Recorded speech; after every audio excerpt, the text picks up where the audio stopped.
The best compliment to all of you. This is Raju from Bihar. आज मैं कुछ ऐसे टिप्स लेकर आया हूँ, कुछ ऐसे पॉइंट्स लेकर आया हूँ जो आप अपने डेली लाइफ में, आप अपने दिनचर्या में उसको फॉलो अप करते हैं तो बहुत आसान तरीकों से आप अंग्रेजी सीख सकते हैं। देखिए यहाँ पर मैं लिखा हूँ 7 तरीकों से अंग्रेजी बोलना सीखें।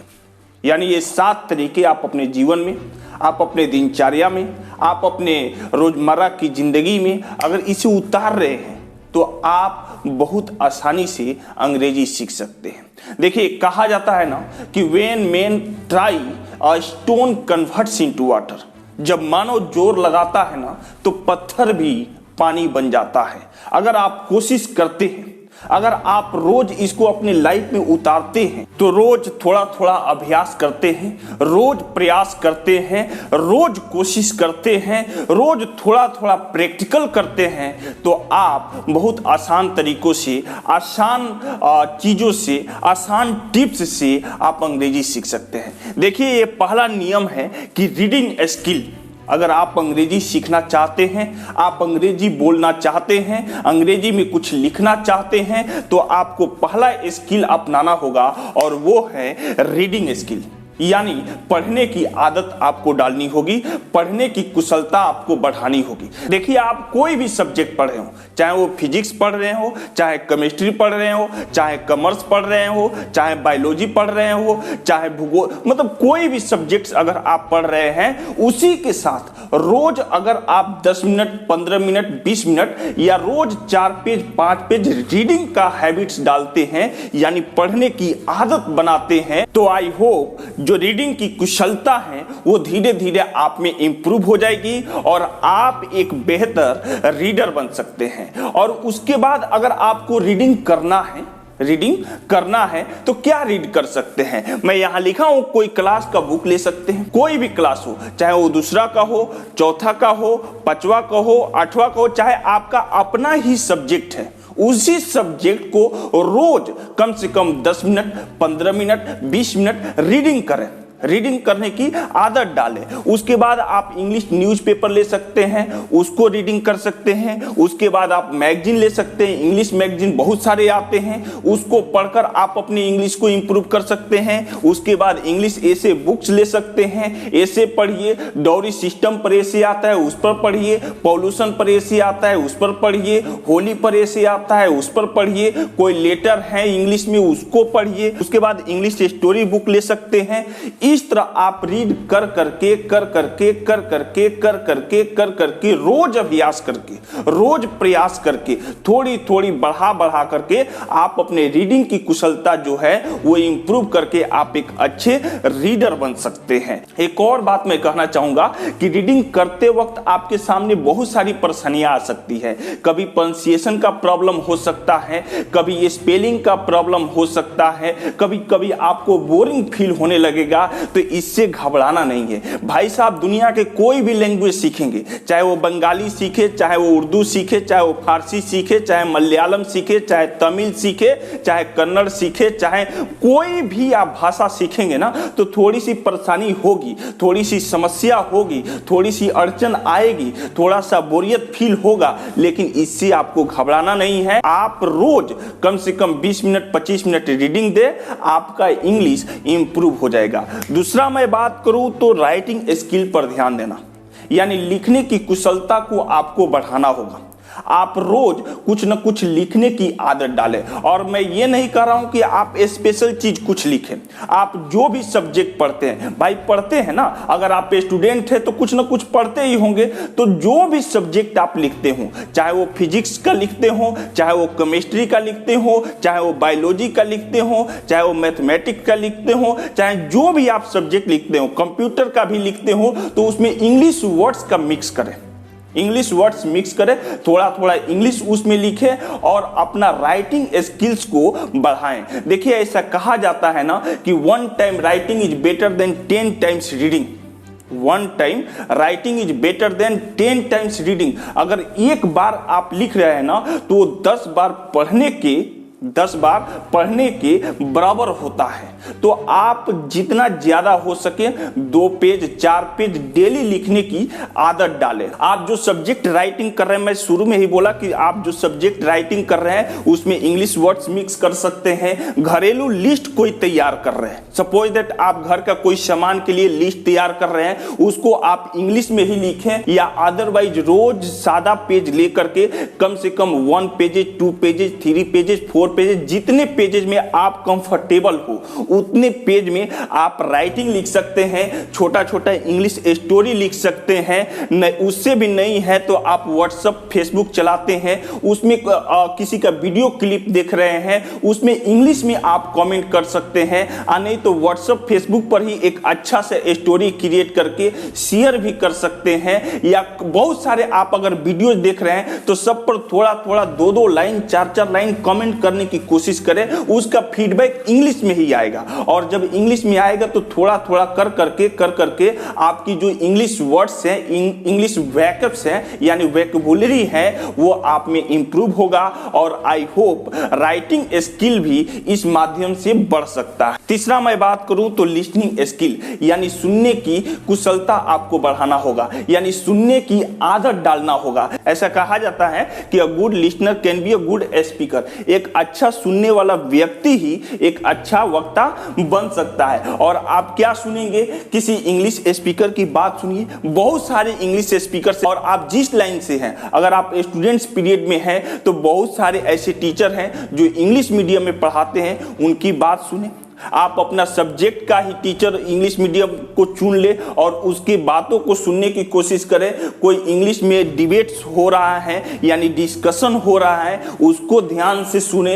इंग्लिश स्टोरी सुन सकते हैं, इंग्लिश जोक्स सुन सकते हैं, इंग्लिश न्यूज सुन सकते हैं, इंग्लिश मूवीज या सॉन्ग सुन सकते हैं, वो भी विद सबटाइटल्स। अगर आप इंग्लिश सॉन्ग सुनते हैं, इंग्लिश मूवी देखते हैं, इंग्लिश स्टोरी सुनते हैं, इंग्लिश डिबेट्स सुनते हैं, या इंग्लिश में किसी टीचर कोई पढ़ा रहा है उसको सुनते हैं, तो आई होप लिसनिंग स्किल आपका धीरे धीरे बढ़ते जाएगा। और मैं बोला ना कि a good listener can be a good speaker. एक अच्छा सुनने वाला व्यक्ति ही एक अच्छा वक्ता बन सकता है। तो लिसनिंग स्किल आप बढ़ाएं, सुनने की आदत डालें। जितना आप सुनेंगे उतना आपके ब्रेन में धीरे धीरे वर्ड्स का कलेक्शन होगा और ऑटोमेटिकली आपकी जुबान पर वही वर्ड्स आना शुरू हो जाएगा और आप इस तरह अपना लिसनिंग स्किल यानी लिसनिंग हैबिट्स को इंप्रूव कर सकते हैं। उसके बाद बात करें तो स्पीकिंग स्किल पर ध्यान देना होगा, यानी बोलने की कुशलता को बढ़ाना होगा,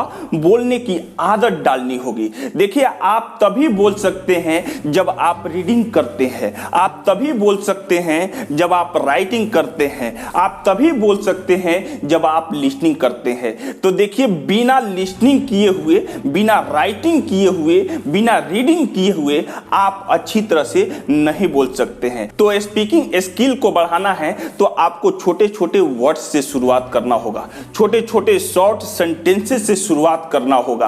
और वो आप अपने घर पर भी शुरुआत कर सकते हैं, बाहर भी शुरुआत कर सकते हैं। छोटे छोटे बच्चों के सामने जितना बोलेंगे ना, उतना आपका कॉन्फिडेंस का लेवल जो है वो ग्रो अप होगा। उसके बाद देखिए, आप घर में भी बोल सकते हैं। मैं कोई जरूरी नहीं है कि छोटे छोटे बच्चों के सामने ही बोले या फ्रेंड सर्किल्स में ही बोले। अगर आपको ज्यादा प्रॉब्लम है तो आप घर में भी अकेले बोल सकते हैं। और मेरा जहां तक मानना है, मैं देखता हूं जो भी विद्यार्थी, अगर वो इंटरमीडिएट पास है या ग्रेजुएशन पास है, वो 25% अंग्रेजी वो अच्छी तरह से जानते हैं, लेकिन वो ड्यू टू इन्वायरमेंट की वजह से या ड्यू टू हेजिटेशन की वजह से, ड्यू टू कॉन्फिडेंस की वजह से वो अंग्रेजी नहीं बोल पाते हैं। आप अच्छी तरह से जानते हैं। आप ही से मैं पूछ रहा हूं कि आप बताइए कि टमाटर का इंग्लिश क्या होता है, नमक का इंग्लिश क्या होता है, चीनी का इंग्लिश क्या होता है, कुर्सी का इंग्लिश क्या होता है, पंखा बंद कीजिए इसका इंग्लिश क्या होता है, लाइट को ऑन कीजिए इसका इंग्लिश क्या होता है। आप ये बातें जानते हैं,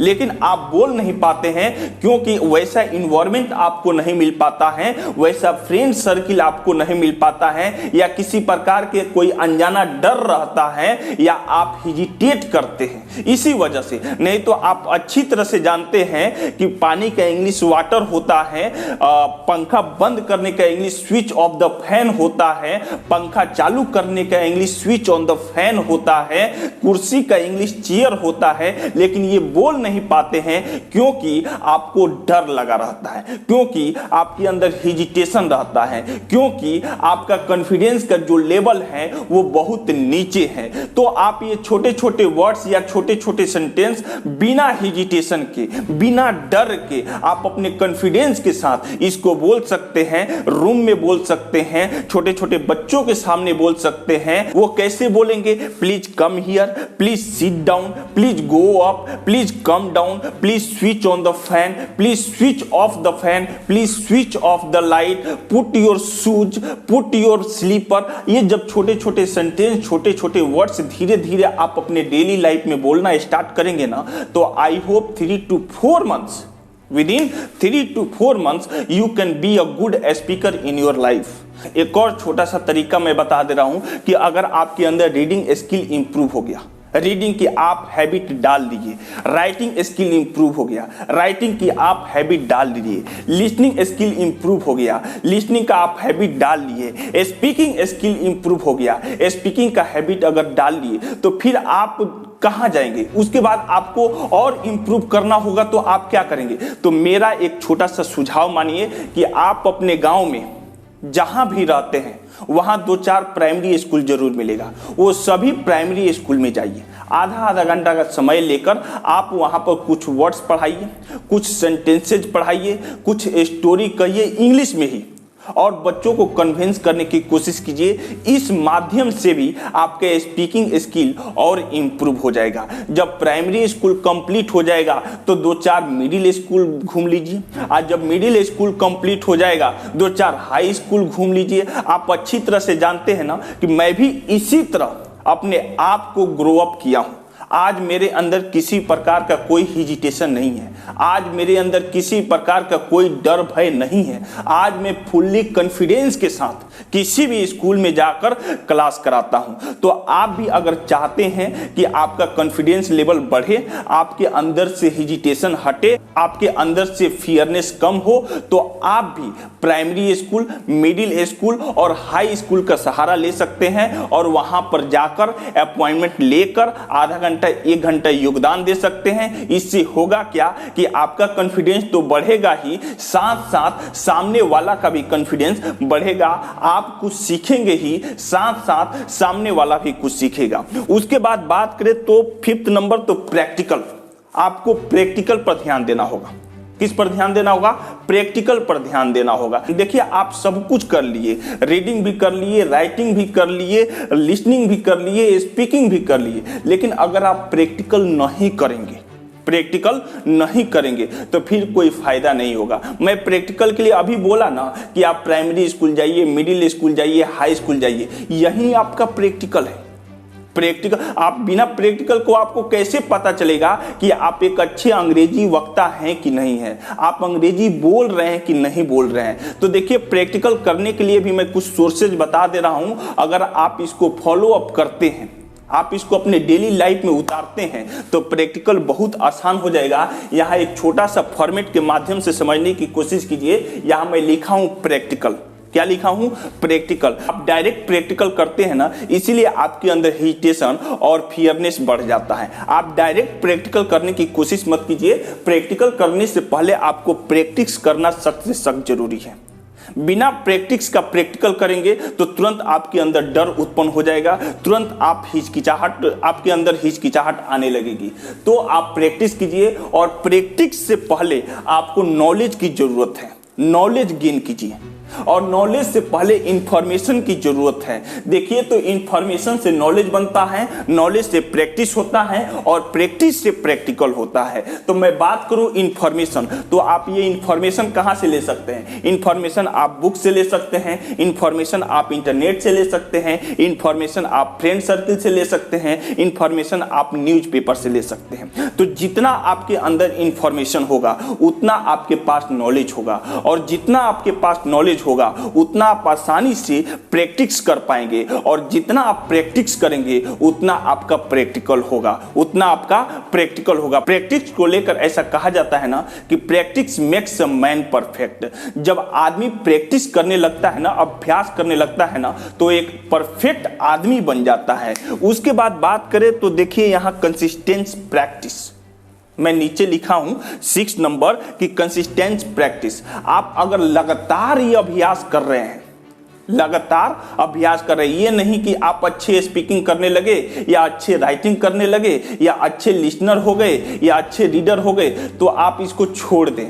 तो ऐसे प्रकृति का नियम है, कोई भी चीज डिसेंडिंग ऑर्डर में जाता है, न कि असेंडिंग ऑर्डर में जाता है। हम लोगों को असेंडिंग ऑर्डर में भेजना पड़ता है, हम लोगों को असेंडिंग ऑर्डर में भेजना पड़ता है। अगर कुछ दिन बाद अगर आप स्पीकिंग छोड़ दे रहे हैं या राइटिंग छोड़ दे रहे हैं या रीडिंग छोड़ दे रहे हैं या लिसनिंग छोड़ दे रहे हैं, तो फिर आप उसी जगह पर आ जाएंगे जिस जगह से आपने अंग्रेजी सीखना स्टार्टअप किया था। तो आपको कंसिस्टेंस प्रैक्टिस करना होगा, लगातार अभ्यास करना होगा, कम से कम 4 से 5 महीना अभ्यास करना होगा, तब जाकर आप एक अच्छे इंग्लिश का वक्ता बन सकते हैं। और देखिए, वो अभ्यास करने से कभी भी आपको डरना नहीं होगा, क्योंकि ऐसा कहा जाता है ना कि a drop of water makes ocean.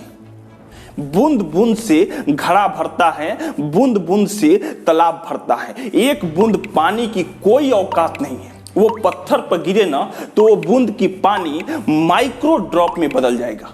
लेकिन वही बूंद की पानी अगर लगातार गिरने लगे, कंटिन्यू गिरने लगे, तो भाई साहब वो पत्थर नहीं पहाड़ को भी छेद कर देगा, पहाड़ को भी छेद कर देगा। तो आपका कंसिस्टेंस जो प्रैक्टिस है ना, वो 5 से 6 महीना में एक बहुत बड़ा और बहुत अच्छा रिजल्ट दे सकता है आपके इंग्लिश को लेकर। तो आपको कंसिस्टेंस प्रैक्टिस करना होगा।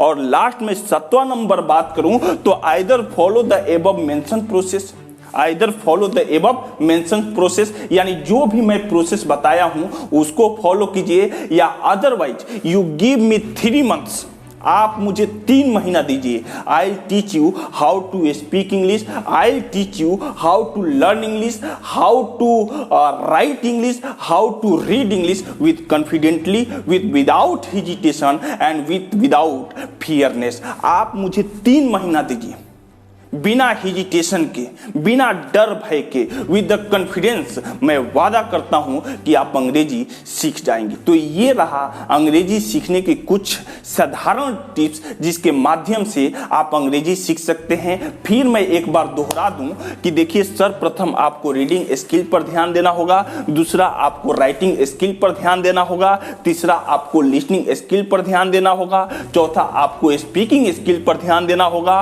पांचवा आपको प्रैक्टिकल पर ध्यान देना होगा, छठवां आपको कंसिस्टेंट प्रैक्टिस पर ध्यान देना होगा, और 7वां अगर आप इसको फॉलो कर रहे हैं तो बहुत अच्छा है। अगर आप फॉलो नहीं कर पा रहे हैं, आपको दिक्कत हो रही है, तो आप मेरे सेंटर पर चले आइए। मैं वारंटी नहीं, गारंटी दे रहा हूं कि विद इन 3 मंथ्स, 3 महीना के अंडर में you can become a good speaker in your life. तो इसी के साथ मिलते हैं अगले वीडियोज में, तब तक के लिए तहे दिल से धन्यवाद। Bye bye.